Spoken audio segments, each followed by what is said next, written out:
রাত পোহালে শুরু হতে চলেছে গঙ্গারামপুর পৌর উৎসব। এই উৎসবকে ঘিরে ইতিমধ্যে গঙ্গারামপুর শহর জুড়ে চলছে সাজো সাজো রব। শহরের প্রতিটি গুরুত্বপূর্ণ রাস্তা, মোড় ও বাজার এলাকা আলোর রোশনাই সেজে উঠেছে। গঙ্গারামপুর ফুটবল মাঠে জোর কদমে চলছে পৌর উৎসবের চূড়ান্ত প্রস্তুতি। মঞ্চ নির্মাণ থেকে শুরু করে আলোকসজ্জা, শব্দ ব্যবস্থা ও দর্শকদের বসার ব্যবস্থাপনা সবকিছুই প্রায় শেষের পথে। দ্বিতীয় বর্ষের এই পৌর উৎসবের রেকর্ড সংখ্যক সাধারণ মানুষের ভিড় হবে বলে আশাবাদী গঙ্গারামপুর পৌরসভা কর্তৃপক্ষ। পৌর উৎসবকে কেন্দ্র করে একাধিক সামাজিক ও সাংস্কৃতিক কর্মসূচির আয়োজন করা হয়েছে। উৎসবের সূচনা লগ্নে ম্যারাথন দৌড়ের মাধ্যমে পৌর উৎসবের শুভ সূচনা করা হয়। এছাড়াও নৃত্য, সঙ্গীত, অঙ্কন আবৃত্তি প্রতিযোগিতার আয়োজন করা হয়। ইতিমধ্যে শহরের বিভিন্ন প্রান্তে আলোকসজ্জার মাধ্যমে উৎসবের আমেজ ছড়িয়ে পড়েছে। আগামী 17 ও 18 জানুয়ারি মূল পর্যায়ে পৌর উৎসব অনুষ্ঠিত হতে চলেছে। এই 2 দিনের মূল মঞ্চের অনুষ্ঠানে প্রখ্যাত সঙ্গীত শিল্পী জয়তী চক্রবর্তী, অরুণিতা কাঞ্জিলাল সহ একাধিক বিশিষ্ট সংস্কৃতি ব্যক্তিত্ব তাদের পরিবেশনা উপস্থাপন করবেন।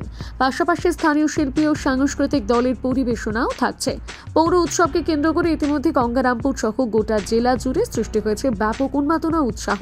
এই বিষয়ে গঙ্গারামপুর পৌরসভার পুরপ্রধান প্রশান্ত মিত্র জানান, এবার পৌর উৎসবে আমরা গঙ্গারামপুরবাসী তথা জেলাবাসীকে আমরা যে আলোর ব্যবস্থা করেছি, সেই আলোটার মধ্য দিয়ে আমাদের দৃঢ় বিশ্বাস যে সেই আলো সমস্ত মানুষকে আকর্ষিত করবে এবং তাদেরকে আমাদের যে উৎসব সেই উৎসবে টেনে আনবে। এবং তার সঙ্গে সঙ্গে আমাদের যে আর্টিস্টগুলো আসছে এই উৎসবকে কেন্দ্র করে, সেই তাদেরও গানের মধ্য দিয়ে সবাই খুব আনন্দ উপভোগটা করতে পারবে, সেই ধরনের আর্টিস্টকেই আমরা এনেছি।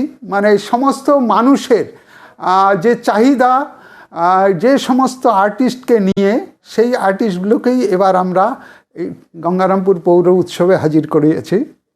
তো সেই কারণে আমাদের সমস্ত একদম যে প্রিপারেশন এই উৎসবকে কেন্দ্র করে একদম দোরগোড়ায় এসে আমরা দাঁড়িয়ে পড়েছি।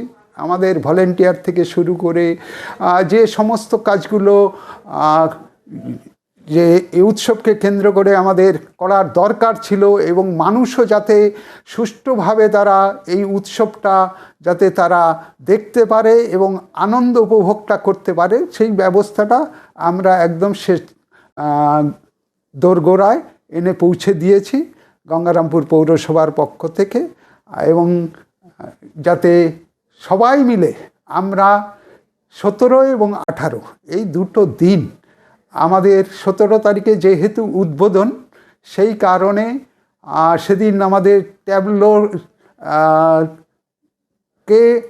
ট্যাবলো দিয়ে আমরা যে র্যালিটা আমরা করার চেষ্টা করছি, সেটা আমার মনে হয় যে আমাদের দক্ষিণ দিনাজপুরের বুকে সর্বশ্রেষ্ঠ র্যালি হিসেবে চিহ্নিত হবে।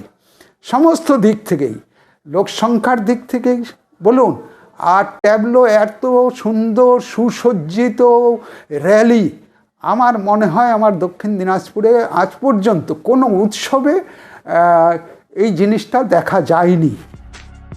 গঙ্গারামপুর থেকে বিশেষ প্রতিবেদন, নিউজ টুডে।